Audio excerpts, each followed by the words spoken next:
Tomorrow, no matter when you watch this, today is October 30th and tomorrow is Halloween. So I thought, if you didn't mind, that we could go and visit the witches' houses that I happen to know that live in my studio. And I thought in order to do that, we're going to have to travel a little bit. And I have a couple of stories to tell you. So here's what I'm going to do. I hope you don't think this is kind of creepy, but I'm going to walk you around. I haven't been able to take you to my studio. So this is it. Oh, that's my hand. And because this is kind of new technology for me, I thought, let's see, my most favorite witch. Oh, this is my studio. Is this like such fun?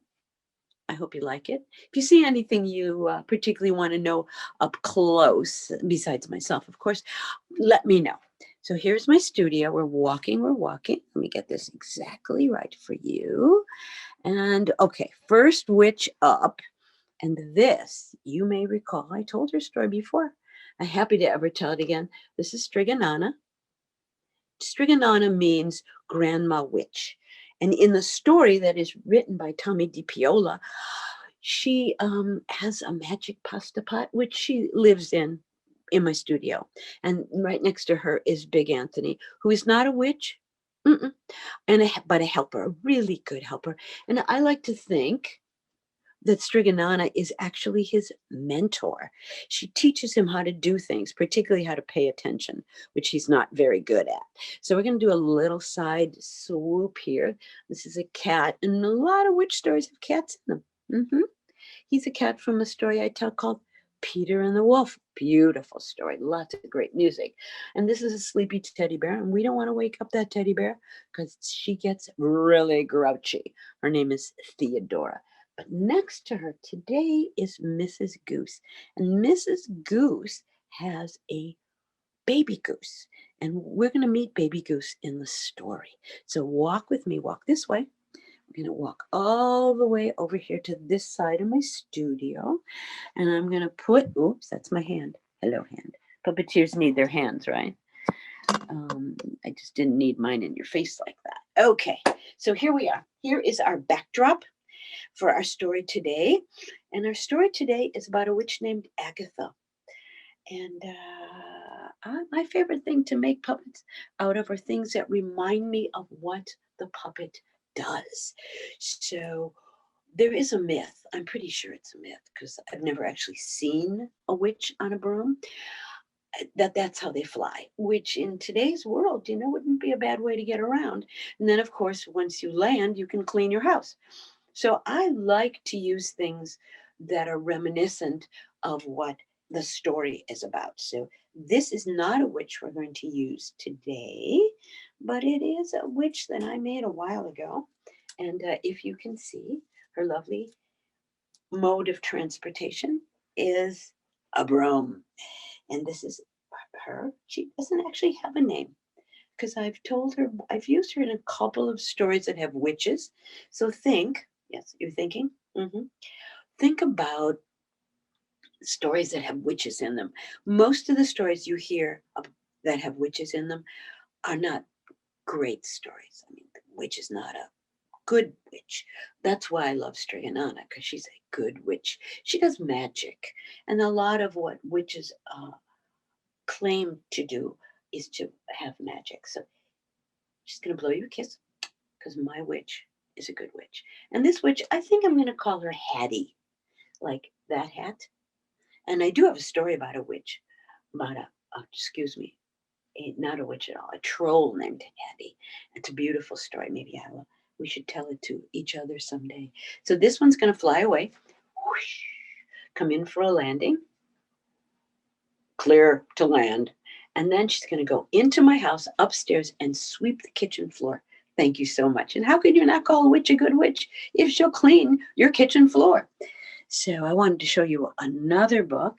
Think about other witches in stories. What about Rapunzel? Do you know that one? Rapunzel is named after a head of lettuce. That's what the story is. And the truth is, there's a kind of lettuce that comes from Italy. It's pronounced differently than Rapunzel. And when the witch, who was actually the next door neighbor, overheard the man and his wife really want a baby, she made a deal that she would make sure they had a baby or got a baby, and that in the deal would be that she got to have the baby once the baby was born. And of course, they would have done anything to have that baby, but they didn't really believe it. And they thought they could convince her otherwise, but that wasn't the case. And the baby came out of a head of lettuce in their garden. And that's how she got her name, Rapunzel. And that, of course, I'd like to say is the truth, but it's, who knows? And of course, they all live happily ever after. I did find this one book I wanted to show you, and I love it for a variety of reasons. And it is a book by an artist named Leonard Baskin. It does lots of great stuff. And here's the name of it. Ready? Imps, Demons, Hobgoblins, Witches, Fairies, and Elves. They all kind of categorize all that together. And in this book, which doesn't have a story in it, but has the most lovely illustrations. That's not one of them. That's the page red. So let me see if I can just show you my most. Here he is. This is a goblin worth being afraid of. So Leonard Baskin loved to do stuff like that. And I would, if you want to just thumb through any fairy tale books, you might find some excellent portrayals of cousins of witches, goblins, elves, and imps. Imp, that's one of my favorite words. Imp is somebody small, mighty, and somebody maybe want to make in trouble. So one other thing that we see a lot of around this time of the year, and that is pumpkins. So this, of course, is the kind of pumpkin that could sit on your front steps, right, and not be eaten by squirrels. I cannot tell you the number of times that squirrels ate through the pumpkins I carved and carefully put outside. So try not to put the pumpkin out until the day of Halloween, especially this year. So this is my friend the pumpkin. He is actually in a story that I just might bring him out for. And why is a pumpkin associated with Halloween? Do you know? You don't know? Oh, can I tell you? Then you'll know, right? I don't think it's as much about the pumpkin as much as I love pumpkin, or the seeds inside as much as I love the seeds inside, but it's actually about the time of the year. So this is a time of the year for squash in particular. No, I'm not going to squash you. You're fine. So they are available. So if you have an opportunity to get a pumpkin and whisper in its squashy ear, they're members of the squash family, that after Halloween, maybe even before, you can take the seeds out and put them carefully in the oven with a little salt and oil. So tasty and not even bad for you. It's kind of a good snack, don't you think?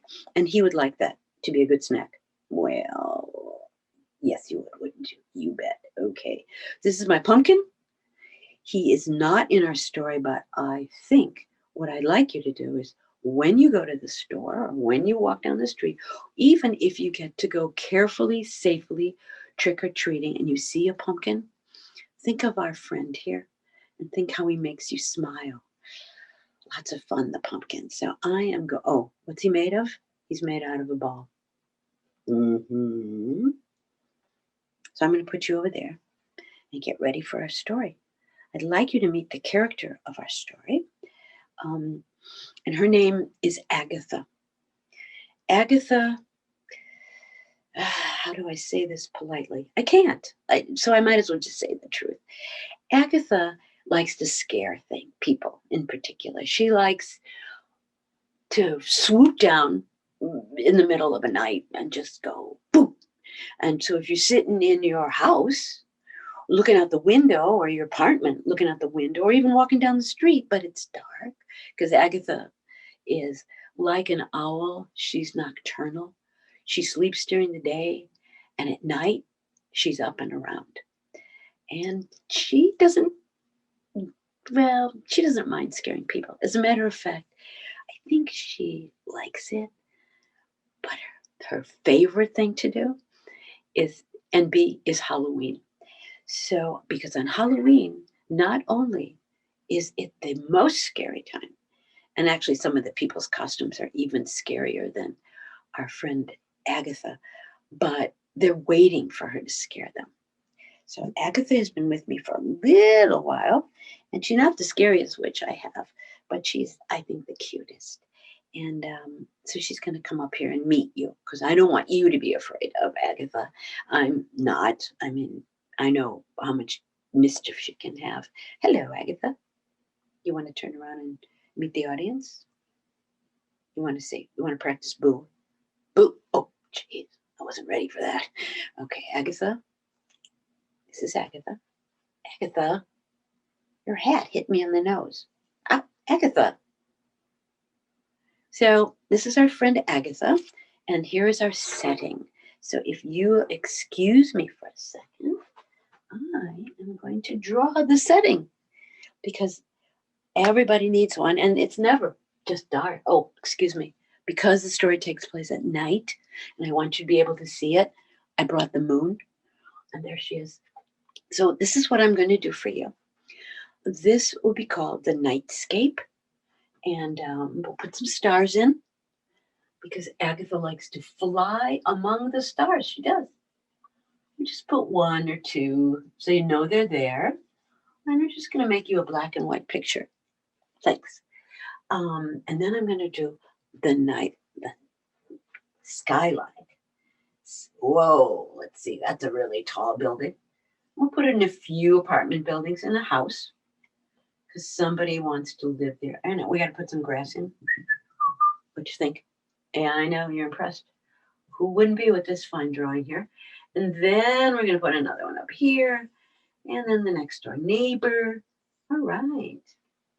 That is the area which our friend Agatha, we're going to call her a friend, although she would tell you as quick could be, she probably doesn't have any friends because she lives alone atop a tree, and that is where we find her most every night. What does she do? Well, she watches television, I'm sure. I don't know that she plays computer games, but she would if she could, and she doesn't. I don't know, but maybe we'll ask her later. Or maybe I should. What do you think, Agatha? Mm-mm. No? No. She reads books. I know that. She loves to go to the library, but she has to go at night, kind of sneak in the window. And I don't even know if she has a library card. All these things I don't know about Agatha, but I do know this. Agatha lives on the tippy top of the tallest tree in town. So I'm going to get you her tree. Make sure you can see it, can you? And this is where she lives in the nest, right up there. Something else I see is me. Okay, this is the tree where lives Agatha. And here is how our story starts.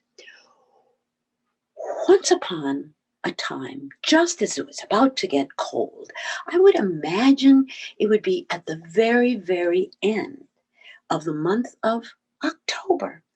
Many of the birds fly away. Such was the case with our friend Mrs. Goose, who had decided to fly to Mexico. And off she went. She had her appropriate hat. She put it on her appropriate bird head. And right before she flew, she decided that it was too cumbersome to take all of her eggs with her. And so she took one of those eggs, just about ready to hatch, and put it in the top of a nearby tree. Now, just to keep it warm, Mrs. Goose left her favorite hat that she was going to take to Mexico, but she didn't want the baby egg before it popped to be cold. And off she flew, thinking she could come back and everybody would be waiting for her. Now, I don't need to tell you what our friend Agatha was about. She was about this big, and she was out howling that night, just practicing for Halloween. I'm going to scare everybody. Oh, I love to scare people. But that's because I'm just cranky. So Agatha was flying over the city in which she lived, and periodically she would swoop down and say things like "boo," and if you were listening very carefully and not sound asleep, you would say, "Ooh, what was that?" And maybe you even wanted to hide in the closet, or maybe you thought someone was hiding in your closet, but it wouldn't be Agatha, because Agatha never came into the houses. She just kept flying around, and then eventually she would go home. And so it was today. Now, if it were you or me, we would have to climb that tree, but Agatha could fly. She flew up to the tippy top of the tree, and imagine her surprise when she saw, what's that in my tree? It's a hat. And what's that under the hat? Oh no, it's an egg. Oh, let me just get rid of this. It's a broken egg. Oh dear me, somebody left me a broken egg. How rude, and I can't eat it for breakfast either. And so Agatha was so very tired. She didn't even want to watch the late news, and she fell sound asleep on the top of her home. Now, while she was sleeping and keeping that egg nice and toasty warm, something happens that happens to eggs. It cracked, and it cracked at just about the time that Agatha woke up, or maybe it was the reverse, and it woke Agatha up. Oh dear, what are you? Who are you? Now, when the bird looked out at Agatha, she assumed automatically that this was his mother. Oh, look at the similarity. They have a beak and no hat. Well, we'll have to get you a hat, young person, young whatever. Now, because our friend, the baby, oh, let me help you up. Oh, well, you can't stay here. I'm busy. Hmm? Tweet, tweet. I'll have to talk you to. I'll have to teach you to talk too. Yep, tweet. Oh, Agatha had a lot of work to do, but Agatha also didn't like company. So the first thing she did was had to convince that bird. You are a bird, you know. Mm-mm, you're not a bird. What are you? Mommy. No, I'm not your mommy. I am Agatha the witch, and I live alone. Mm, oh, what could she do? Agatha, even though she lived alone, was also lonely sometimes, because the two are not necessarily the same. Most of the time it was okay to be alone, but sometimes Agatha was just lonely. So she thought, well, maybe I could have a companion. But if you live with me, you'll have to learn how to scare people. Mhm. So follow me. So the first thing she had to do was to teach the bird how to fly, which his mother would have done too. And so they first started out on their first attempt. The first attempt wasn't a very good attempt, but fortunately, whoosh, Agatha was able to catch baby bird. And she also had to give him a new name. Give her a new name. What will I call? I know. I'll be Agatha, and you'll be Birdatha. Birdatha. Yeah, repeat after me. Birdatha. Birdatha. Good. Now repeat after me. Boo. No, no. I didn't mean to scare you. I meant for you to say boo. Boo. That was pretty good, but not very scary. Did you think that was scary? We're being watched. hmm So repeat after me. Boo. Boo. Boo. Boo. Boo. Boo. Boo. Boo. Boo. Boo. Boo. Yeah, okay. Not bad. Now, here's the next thing you got to learn. You got to learn to whoosh. Oh, no. Uh-oh. Whoosh. Got it? Mm-hmm. Here we go. A one, a two, whoosh, woohoo! And they did it. They danced around. And that night, that very night, which was October 30th, tomorrow is the big night, but today we're going to do a preview. Are you ready for the preview? What does that mean? It's what we do before we do our scare, our big scare. When we swoop down, when we say boo to all everybody on Halloween, except the pumpkins. You don't scare a pumpkin. Got it? Mm-hmm. there's one house right over there. I'll start, you follow. And that's exactly how it went. Right, house after house. First came Agatha, moo! And just when everyone thought they were done with being afraid, along came Bertha, woo! And they booed and they hissed and they leaped and they flew through the night and the beautiful sky and the gorgeous big moon. They were very excited. Oh, very, very, very excited. And they had their own idea of trick or treat. Instead of giving out treats, they did tricks. Yes, they did skydiving. And it got to be such an incredible act. And oh, Bertha loved going out with Agatha. And so went their day. And that night, which was the night of all night, sometimes purported to be the witch's birthday, Agatha and Bertha went out on their first outing. And that's how it went. Swoop, swoop, boo, boo. Life was good. And that night, exhausted, they fell asleep. Now, the season passed slowly, and pretty soon the snow began, and the bird began to feel as birds do, and that would be the instinct to leave and go to where it was warm. Some birds stay, but not this one. And because he wasn't really she, or he wasn't really Bertha, but actually a goose, the geese fly south. And so one morning, Bertha said goodbye to Agatha.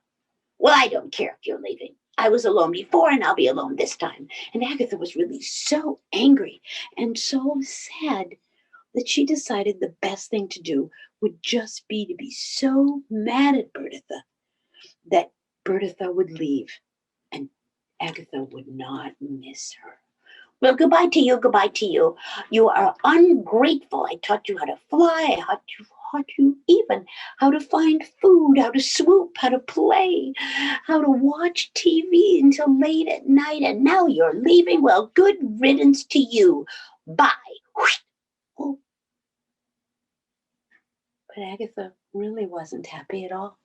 And that night, when she fell asleep in her high above, airy home, she covered herself with Bertha's hat and fell sound asleep.